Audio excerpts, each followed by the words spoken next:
नमस्कार, मैं सीबीएसई गुरु स्वागत करता हूं आपका अपने YouTube चैनल पे। तो जैसे कि मैंने कल बताया था लाइन स्पेक्ट्रम ऑफ हाइड्रोजन, ठीक है? यहाँ तक हमने पढ़ा था और ये भी पढ़ा था कि 5 n बराबर 1 से लेकर n बराबर 5 तक 5 जो है मेरे लाइन स्पेक्ट्रम ऑफ हाइड्रोजन का हमें नाम याद रहना चाहिए। पहला क्या है? लीमैन सीरीज, दूसरा बेल्मर सीरीज, तीसरा पैस्टन सीरीज, चौथा ब्रैकेट सीरीज एंड पांचवा पीफर्ड सीरीज। यहाँ पे n1 बराबर 1, n1 बराबर 2, n1 बराबर 3, n1 बराबर 4, n1 बराबर 5। इसी प्रकार से मेरा जो पहला लीमैन सीरीज था जो कि मेरा आपका अल्ट्रावायलेट रेस था, दूसरा मेरा आपका पैस्टन सीरीज था जो कि मेरा इंफ्रारेड रे था, बाकी तीनों जो विजिबल रे था वो, और बाकी तीनों जो है वो इंफ्रारेड रे थे। और यहाँ पे n2 के हमने बताया था कि n1 प्लस 1, n1 प्लस 2 इस तरह से चलता जाएगा। मतलब कि n2 की वैल्यू 2, 3, 4, अगर n1 की वैल्यू 1 है, n1 की वैल्यू 2 है तो n2 की वैल्यू 3, 4, 5 इस तरह से चलते जाएगी। ठीक है, अब आज हम पढ़ेंगे Bohr model of hydrogen atom. Hydrogen atom को बोर सर ने किस तरीके से इसका डिफाइन किया है, ठीक है, उसके बारे में पढ़ेंगे। किस तरीके से बोर सर ने बताया कि इलेक्ट्रॉन्स का अरेंजमेंट एटम में किस तरह होता है और किस तरीके का डिफरेंट एनर्जी ऑर्बिट्स होते हैं। ठीक है, तो चलिए इसके बारे में पढ़ते हैं। अभी हम उनके पोस्टुलेट के बारे में पढ़ते हैं। तो नील बोर सर ने ये सारी चीजें की थी हाइड्रोजन एटम के बारे में। तो चलिए उनके पोस्टुलेट्स के बारे में पढ़ते हैं। चलिए, तो ये है Bohr model for hydrogen atom और ये सर का पोस्टुलेट है। ठीक है, चलिए देखते हैं क्या उन्होंने पोस्टुलेट में कहा। उन्होंने कहा था इलेक्ट्रॉन इन हाइड्रोजन एटम। जो हाइड्रोजन एटम में जो इलेक्ट्रॉन है it moves around the nucleus. Obvious सी बात है, जो हाइड्रोजन एटम में जो इलेक्ट्रॉन है ये ये न्यूक्लियस के चारों ओर घूम रहा है। ठीक है, ये न्यूक्लियस है, ये न्यूक्लियस के चारों ओर घूम रहा है। ठीक है, in a circular path of fixed radius and energy. कोई पार्टिकुलर रेडियस आर है, फिक्स्ड है, उसी पाथ पे घूम रहा है और किसी पाथ पे नहीं घूम रहा है। कोई फिक्स रेडियस है और इसकी कुछ न, क्योंकि इलेक्ट्रॉन जब घूमेगा तो ऑब्वियस सी बात है कुछ ना कुछ एनर्जी लेके घूमेगा, तो कुछ ना कुछ फिक्स एनर्जी के साथ ये न्यूक्लियस के अराउंड घूम रहा है। ठीक है, दिस पाथ आर कॉल्ड, ये जो पाथ में घूम रहा है इसको क्या कहते हैं? इसको ऑर्बिट कहते हैं। जिस सर्कुलर पाथ में घूम रहा है न्यूक्लियस के अराउंड उसको क्या कहेंगे? It is called the orbit which is arranged concentric around the nucleus. Nucleus के अराउंड कंसेंट्रिक मतलब इन सर्कुलर इस तरीके से। ऑर्बिट एक नहीं होता, कई होते हैं। तो कंसेंट्रिक मतलब एक से ज्यादा ऑर्बिट जब आपके होते हैं, जैसे मान लीजिए न्यूक्लियस है, ये कंसेंट्रिक सर्किल होता है, यानी concentric in about the nucleus. ठीक है, ये पहला पोस्टुलेट इनका करता है। दूसरा पोस्टुलेट क्या करता है? जो इलेक्ट्रॉन की एनर्जी है ऑर्बिट में ये टाइम के साथ चेंज नहीं होती। ऐसा नहीं कि अभी 2 सेकंड पहले कुछ और था, 2 सेकंड बाद कुछ और है, ऐसा नहीं। जो मेरा इलेक्ट्रॉन का एनर्जी है in the particular specific orbit वो फिक्स्ड रहती है, does not change with time. दूसरा इंपॉर्टेंट बहुत चीज है वो क्या है कि जैसे मान लीजिए न्यूक्लियस है और ये इलेक्ट्रॉन, ठीक है, इसको मान लीजिए हम पहला फर्स्ट बोलते हैं, इसको सेकंड बोलते हैं, सेकंड ऑर्बिट, इसको थर्ड ऑर्बिट बोलते हैं। ठीक है, तो अगर हम मान लीजिए एनर्जी देते हैं, इलेक्ट्रोमैग्नेटिक रेडिएशन देते हैं और ये इलेक्ट्रोमैग्नेटिक रेडिएशन जाके ये वाला इलेक्ट्रॉन एब्जॉर्ब करके, मान लीजिए इसकी एनर्जी E1 होगी, अभी जो घूम रहा है यहाँ पे जो भी इलेक्ट्रॉन घूमेगा उसकी एनर्जी E2 होगी, यहाँ पे जो भी घूमेगा उसकी एनर्जी E3 होगी। ठीक है, तो अब जैसे मान लीजिए कुछ स्पेसिफिक अमाउंट ऑफ एनर्जी मिली, तो जैसे हम जानते हैं कि रॉकेट, जैसे मैंने पहले भी बताया था कि कुछ ना कुछ ऐसा मिनिमम फ्रीक्वेंसी होती है कि जिसके बाद वो ऑर्बिट छोड़ के कहीं और जाता है, बाहर निकल जाता है। उसी तरीके से जब ऐसे एनर्जी हम इसमें प्रोवाइड करेंगे तो ये इलेक्ट्रॉन जो है क्या करेगा? एनर्जी एब्जॉर्ब करेगा। एनर्जी एब्जॉर्ब करके ये जो अदर एनर्जी ऑर्बिटल्स हैं वहां पे चला जाएगा। मान लीजिए ऐसा एनर्जी आया कि ये E2 की एनर्जी इसको मिल गई तो ये छोड़ के यहाँ पे आ जाएगा और यहाँ पे घूमने लगेगा फील्ड एनर्जी से। ठीक है, इसी तरह अगर यहाँ पे कोई इलेक्ट्रॉन घूम रहा है, इसको पार्टिकुलर इलेक्ट्रोमैग्नेटिक रेडिएशन से एनर्जी मिलती है, तो यहाँ से ये यहाँ पे आ जाएगा थर्ड ऑर्बिटल में, इस तरीके से। और जब एनर्जी एब्जॉर्ब करेगा तो और क्या करेगा? लोअर और स्टेशनरी ऑर्बिट से, इसको स्टेशनरी ऑर्बिट भी बोलते हैं। ठीक है, लोअर स्टेशनरी ऑर्बिट से हायर स्टेशनरी ऑर्बिट पे जाएगा। और उसी तरह अगर यही हम ऑर्बिट को देखें, अगर मान लीजिए यहाँ पे इलेक्ट्रॉन है, ठीक है, अगर ये इलेक्ट्रोमैग्नेटिक रेडिएशन एमिट करता है, एमिट करेगा इलेक्ट्रोमैग्नेटिक रेडिएशन, तो पार्टिकुलर एनर्जी एमिट करके एनर्जी घटा के जो पार्टिकुलर ऑर्बिट पे आएगा, एनर्जी लेस करने के बाद इलेक्ट्रोमैग्नेटिक रेडिएशन आपका निकलने के बाद जो पार्टिकुलर एनर्जी उसका आएगा जिस भी ऑर्बिट पे बनता है वहां पे ये डिक्रीज कर देगा। इसी तरह यहाँ पे अगर इलेक्ट्रॉन घूम रहा है तो यहाँ से एमिट करके यहाँ पे आ जाएगा। ठीक है, तो इसका मतलब है कि जब एनर्जी एब्जॉर्ब करेगा इलेक्ट्रॉन तो वह क्या करेगा? लोअर स्टेशनरी ऑर्बिट से अपर स्टेशनरी ऑर्बिट पे आएगा, हायर स्टेशनरी ऑर्बिट पे। उसी तरीके से जब मेरा एनर्जी एमिट करेगा इलेक्ट्रॉन तो वो फ्रॉम हायर स्टेशनरी ऑर्बिट से लेकर लोअर स्टेशनरी ऑर्बिट पे जाएगा। इसको लिख लेते हैं, यहाँ पे लिख लेते हैं, आई थिंक दिखाई देगा आपको। When electron absorb energy it moves from lower stationary orbit to higher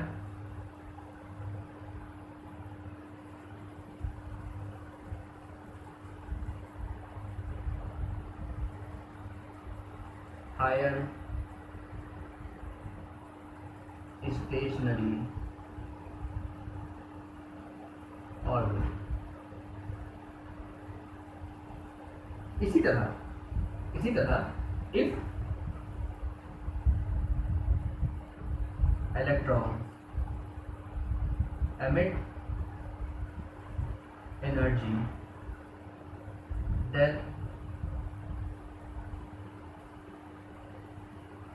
electrons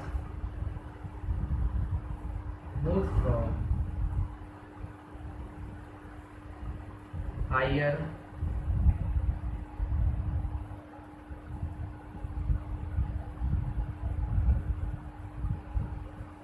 stationary orbit to lower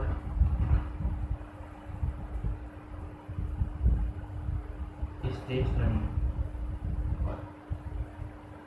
ठीक है, ये ध्यान रखिएगा। ये दो पोस्टुलेट है, दो और पोस्टुलेट है, वो बताता हूँ। चलिए इसको रफ करते हैं फिर बताता हूँ। तो ये अनदर दो पोस्टुलेट है। क्या है? फ्रीक्वेंसी ऑफ द रेडिएशन, जो भी मेरा रेडिएशन है जो इलेक्ट्रॉन एब्जॉर्ब करता है, एब्जॉर्ब और एमिटेड, जो भी इलेक्ट्रॉन एब्जॉर्ब करता है या एमिट करता है, चाहे लोअर से स्टेशनरी ऑर्बिट से ऊपर अपर से स्टेशनरी ऑर्बिट पे जाने के लिए या अपर स्टेशनरी ऑर्बिट से लोअर स्टेशनरी ऑर्बिट पे जाने के लिए, जो भी एनर्जी एमिट करता है, when transition occurs between two stationary state, दो स्टेशनरी ऑर्बिट या स्टेट्स के बीच में, that differ in energy by, जो भी एक स्टेशनरी ऑर्बिट के और दूसरे स्टेशनरी ऑर्बिट के बीच में जो एनर्जी का डिफरेंस होता है वह डेल्टा ई से डिनोट किया जाता है। डेल्टा ई क्या है? फर्स्ट स्टेशनरी ऑर्बिट और सेकंड स्टेशनरी ऑर्बिट, उसके बीच की एनर्जी का जो डिफरेंस रहता है। लेट अस सपोज कि E1 क्या है मेरा फर्स्ट स्टेशनरी ऑर्बिट का एनर्जी है, और E2 क्या है? Second state of second energy orbit, second orbit का जो एनर्जी है। ठीक है, अब ये E2 डेल्टा ई क्या होगा? E2 minus E1, difference in energy of the second stationery orbit minus the energy of the first stationary orbit, वही डेल्टा ई कहलाएगा। वही कह रहा है। और ये जो फ्रीक्वेंसी है, ये क्या है मेरा? फ्रीक्वेंसी, जो v की वैल्यू, जो फ्रीक्वेंसी है, ठीक है, v की वैल्यू क्या है? जो मेरा फ्रीक्वेंसी है, और इसकी वैल्यू कितनी? डेल्टा ई बाई है, चेंज इन एनर्जी, मतलब कि E2 minus E1 upon H। ठीक है, अपॉन H, यहाँ पे क्या आ जाएगा? E2 minus E1 upon H। ये फॉर्मूला है, याद रखिएगा। E2 minus E1 upon H, E1 क्या है? लोअर एनर्जी स्टेट, और E2 क्या है? Higher energy state. ठीक है, और ये जो फ्रीक्वेंसी है इसको हम बोलते हैं board frequency rule, board frequency rule. ठीक है, ये बहुत इंपॉर्टेंट है। अब क्या है? चौथा पोस्टुलेट क्या कहता है? Angular momentum of an electron is quantize. जो इलेक्ट्रॉन का एंगुलर मोमेंटम है वो क्वांटाइज होता है, मतलब कि मल्टीपल और इंटीग्रल मल्टीपल होता है। जो भी होगा उसका मोमेंटम वो इंटीग्रल मल्टीपल होगा। ठीक है, एन मल्टीप्लाई होगा उसमें। ठीक है, और उसको हम इस तरीके से लिखते हैं, n e into v r equal n h by 2 pi. आप कहेंगे कि एम वी आर कहाँ से आया? तो हम जैसे जानते हैं लीनियर मोमेंटम क्या होता है? M into v. उसी तरीके से ये क्या है? मेरा लीनियर मोमेंटम है। इसी तरह कोई भी चीज अगर सर्कुलर ऑर्बिट में घूमती है तो उसका जो एंगुलर मोमेंटम है क्या हो जाएगा? आई इंटू ओमेगा। ये मोमेंट ऑफ इनर्शिया है, ये क्या है? स्पीड, जिस स्पीड से वो घूम रहा है। ये इसका मोमेंट ऑफ इनर्शिया, इलेक्ट्रॉन जो घूमेगा ऑर्बिट के अराउंड, उसका मोमेंट ऑफ इनर्शिया क्या हो जाएगा? M e into r square. इसी तरह जो डब्ल्यू है, स्पीड, एंगुलर स्पीड, इसको हम कैसे लिख सकते हैं? v by r. ये कैंसिल हो गया तो आया m e into v r. ये थोड़ा ध्यान रखिएगा, और यही यहाँ पे यूज हुआ है। Angular momentum equal to n h by 2 pi, integral multiple upon 2 pi into h. ठीक है, n इक्वल टू यहाँ पे 1 2 3 जो भी रखना चाहिए हम रख सकते हैं, ठीक है। यहाँ पे me क्या है, इलेक्ट्रॉन का मास है, v क्या है, वेलोसिटी है, ठीक है, ये फ्रीक्वेंसी में समझ लीजिएगा, वेलोसिटी है, ये r क्या है, रेडियस है, ऑर्बिट रेडियस जिसमें वो घूम रहा है, इक्वल टू NH/2π। ये 4 पोस्टुलेट है जो कि बहुत ज़्यादा इंपॉर्टेंट है, ठीक है। अब आगे की बात करते हैं। तो जैसा कि हमने एंगुलर मोमेंटम में देखा क्या था, me into v into r equal h/2π and h/2π, ठीक है, ये सारी चीज़ देखी। तो इसका ये मतलब है कि एंगुलर मोमेंटम क्या कहा गया था कि एंगुलर मोमेंटम इज क्वांटाइज्ड, यानी इसका ये मतलब है कि जो मेरा एंगुलर मोमेंटम होगा, जैसे मान लीजिए कि ये न्यूक्लियस है, इलेक्ट्रॉन घूम रहा है, ये डिफरेंट ऑर्बिट है, ये फर्स्ट ऑर्बिट, सेकंड ऑर्बिट है, थर्ड ऑर्बिट है, इसका अपना एंगुलर मोमेंटम होगा, मान लीजिए r1 रेडियस, इसका r2 रेडियस, इसका r3 रेडियस, ठीक है। और इसका क्या होगा, r2 v1 स्पीड v2 अलग होगा, v2 r2, इसका क्या होगा v3 r3। तो मतलब कि पार्टिकुलर रेडियस पे, ऐसा नहीं कि किसी भी रेडियस पे, पार्टिकुलर डिफाइंड रेडियस पे ही मेरा एंगुलर मोमेंटम आएगा, और पार्टिकुलर डिफाइंड रेडियस पर ही, जैसे मान लीजिए यहाँ पे r1 है, जो कि भोर सर ने कहा है कि भोर सर ने वो रेडियस का वैल्यू बता दिया है, ये अगर इस रेडियस पे ऑर्बिट होंगे तो ही जब मेरा इलेक्ट्रॉन लोअर ऑर्बिट से उस पार्टिकुलर स्टेशनरी ऑर्बिट पे जाएगा तो मेरा क्या होगा, एनर्जी का एमिशन होगा।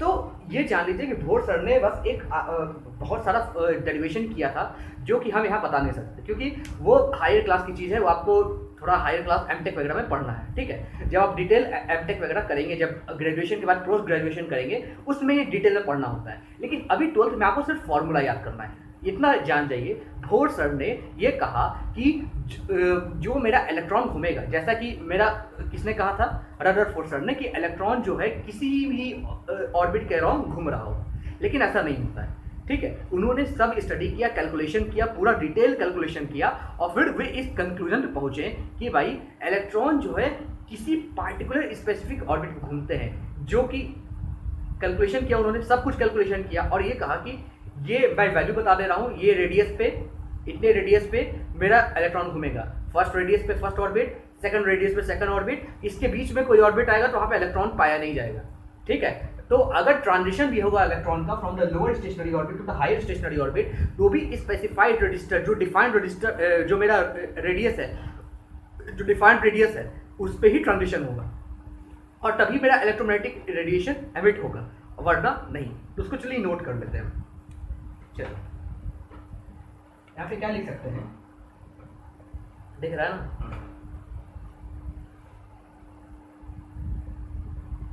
Both sir told that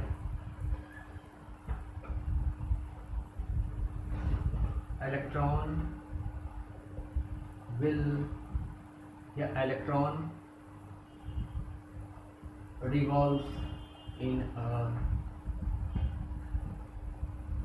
specified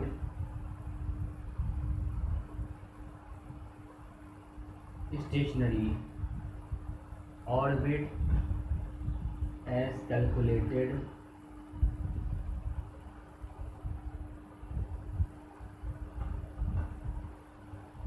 mathematically and electromagnetic radiation absorbed or emitted by electrons only at particular specified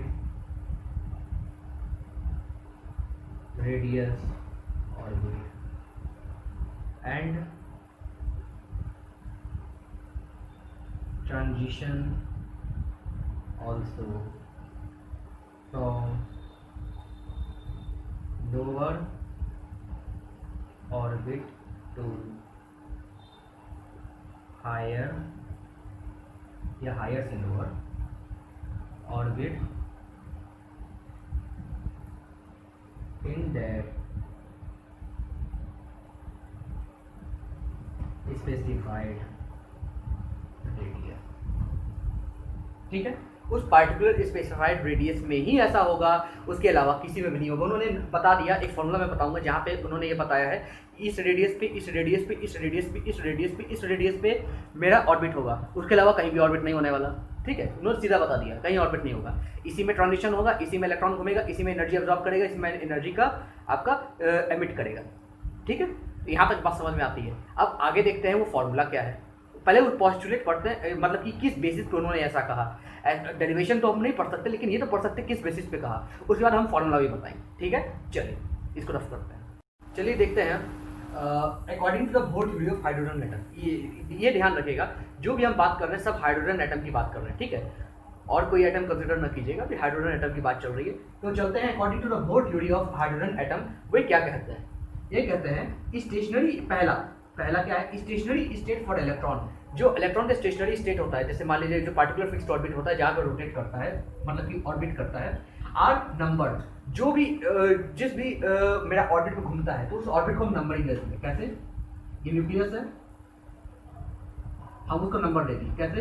ये n = 1, ये n = 2, ये n = 3, इस तरीके से। ठीक है, तो ये हम नंबर दे दिए उसको कि भाई जो लोएस्ट ऑर्बिट है, जो न्यूक्लियस के एकदम नजदीक है, उसको हम n = 1 दे दिए, जो उसके ऊपर है n = 2, n = 3, इस तरीके से चलता जाएगा। और ये जो नंबर है इसको हम क्या बोलते हैं? This integral numbers are known as principal quantum number.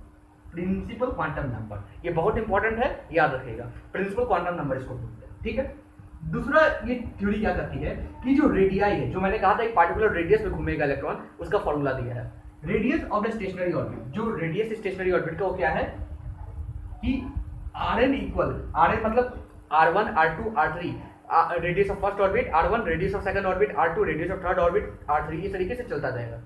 तो Rn क्या हो जाएगा? n² a0। ये फॉर्मूला है, दिमाग में बैठा लीजिए, a² × n0 या n² a0। n क्या है? इंटीग्रल है आपका, n 1 2 3 इस तरीके से जो यहाँ पे आते जाएगा वही यहाँ पे आएगा, 1 2 3 4 जो भी जिस भी ऑर्बिट में करना। और a0 की वैल्यू क्या होती है? a0 की वैल्यू होती है 52.9 पिकोमीटर। पिकोमीटर इंटू 10⁻12 मीटर, यानी एक पिकोमीटर में क्या होता है? 10⁻12 मीटर, याद रखिएगा। ठीक है, इतना होता है। ये सब कुछ डेरिवेशन करके कैलकुलेशन, बहुत लंबा कैलकुलेशन करके निकाला गया है, जो आपको नहीं पढ़ना है, आपको सिर्फ और सिर्फ रिजल्ट याद रखना है। तो जो पार्टिकुलर रेडियस है जिसमें जिस ऑर्बिट में इलेक्ट्रॉन घूमेगा वह Rn = n² × a0। n की वैल्यू 1 2 3 जिस भी ऑर्बिट में घूम रहा हो, a0 की वैल्यू 52.9 पिकोमीटर। ठीक है, अब जो radius of the first stationary orbit है, जो इसका अगर रेडियस की बात करते हैं उसको हम क्या बोलते हैं? Bohr orbit. उसको बोर ऑर्बिट बोला जाता है, ये भी याद रखिएगा। Radius of the first stationary orbit is Bohr orbit. ठीक है, radius of the first stationary orbit, इसको हम क्या बोलते हैं? Bohr orbit. यानी अगर n = 1 यहाँ पे रखते हैं, n = 1, तो यहाँ पे Rn की वैल्यू क्या आ जाएगी? 1² a0, यानी a0 की वैल्यू 52.9 पिकोमीटर। इसका मतलब है कि बोर ऑर्बिट क्या होती है? 52.9 पिकोमीटर, या radius of the first stationary orbit is equal to the 52.9 picometre. ठीक है, इस फॉर्मूला से, ये फॉर्मूला एकदम याद रखिएगा। अब जैसे जैसे देखेंगे आप कि n बढ़ता जाएगा, first orbit, second orbit, third orbit, उसी तरह मेरा रेडियस भी बढ़ता जाएगा, और उसी तरह इलेक्ट्रॉन जो है न्यूक्लियस से दूर जाता जाएगा। ठीक है, अब आखिरी इन्होंने थ्योरी के अनुसार क्या है कि energy of the stationery state, जो एनर्जी हो गया, सबसे पहले रेडियस पढ़ा, रेडियस क्या होगा ये पढ़ा कि प्रिंसिपल क्वांटम नंबर क्या होता है। अब पढ़ते हैं कि जो पार्टिकुलर ऑर्बिट, मान लीजिए n = 1 में ऑर्बिट है, ऑर्बिट में इलेक्ट्रॉन है, उसकी एनर्जी क्या होगी, क्योंकि हर ऑर्बिट में अलग अलग एनर्जी होगी। ठीक है, उसकी एनर्जी ये फॉर्मूले से दिया जाता है, En = -RH × 1/n²। ठीक है, n = ये एनर्जी है पार्टिकुलर ऑर्बिट की, 1 2 E1 E2 E3। E1 क्या है? Energy of the first orbit. E2 क्या है? Energy of the second orbit. इस तरीके से energy of the nth orbit क्या आ जाएगी मेरी? माइनस, याद रखिएगा, माइनस सब कुछ कैलकुलेटेड है, आपको सब याद करना है, -RH × 1/n²। n क्या है यहाँ पे? 1 2 3 जो भी ऑर्बिट में हो, और RH है आपका रेडबर्ग कांस्टेंट। RH क्या है आपका? Rydberg constant. ठीक है, ये जूल में रहेगा रेडबर्ग कांस्टेंट, 2.18 × 10⁻18 जूल। आप वो मत याद कर लीजिएगा, 109.677 सेंटीमीटर इनवर्स, वो उधर था। ठीक है, और वो सेंटीमीटर इनवर्स में था, यहाँ पे जूल में है, एनर्जी में। रेडबर्ग कांस्टेंट अलग अलग है, ठीक है। यहाँ पे जो रेडबर्ग कांस्टेंट है लगभग 2.18 इंटू 10⁻18, ठीक है। अब इसी तरह अगर n बराबर 1 का, यानी n बराबर 1 ऑर्बिट का अगर हम एनर्जी निकालते हैं तो कितना आएगा, n1 आएगा मेरा 1/1 square minus RH into 1/1 square, इसी तरह यहाँ पे आएगा माइनस RH, ठीक है। और RH कितना होता है 2.18, यानी Rydberg constant 2.18 into 10⁻18 minus 2.18 into 10⁻18 joule, ये आएगा, ठीक है। और अगर n बराबर 2 रखते हैं, ठीक है, n बराबर 2 रख देते हैं तो यहाँ पे जो एनर्जी आएगी कितनी आएगी, माइनस RH इंटू 1/2 का स्क्वायर, इसी तरह माइनस RH/4 यानी माइनस 2.18 इंटू 10⁻18/4, इसी तरह आ जाएगा माइनस 5.45 इंटू 10⁻18 जूल, ठीक है।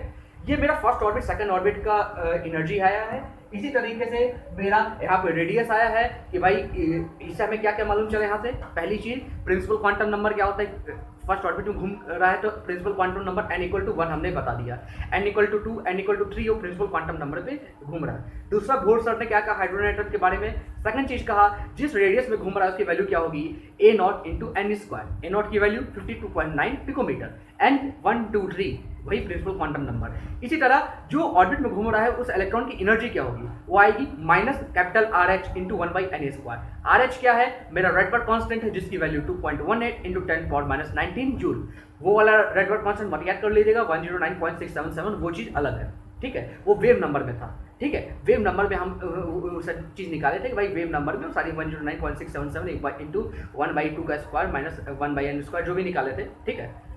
वो चीज़ भी यूज होगी, लेकिन मेन यहाँ पे आप ये याद रखिएगा, ठीक है। फिर यहाँ से हमने निकाला कि भाई किस तरीके से फर्स्ट ऑर्बिट में क्या एनर्जी होगी, फर्स्ट ऑर्बिट में क्या रेडियस होगा, फर्स्ट सेकंड ऑर्बिट में क्या रेडियस है एनर्जी होगी, ठीक है। आज तक कितना रखते हैं, आगे की बात हम कल करेंगे अगले वीडियो में, ठीक है। चलिए इसको अच्छे से करिएगा और उसके बाद मेरे चैनल को लाइक कर दीजिए, मेरे चैनल को सब्सक्राइब कर दीजिए, मेरे चैनल को शेयर कर दीजिए, क्योंकि बहुत इंपॉर्टेंट टॉपिक पढ़ा रहा हूँ, इससे आपको बहुत ज़्यादा आपका बेनिफिट होने वाला है, ठीक है। चलिए मेरे अगले वीडियो का इंतजार कीजिएगा, तब तक के लिए नमस्कार।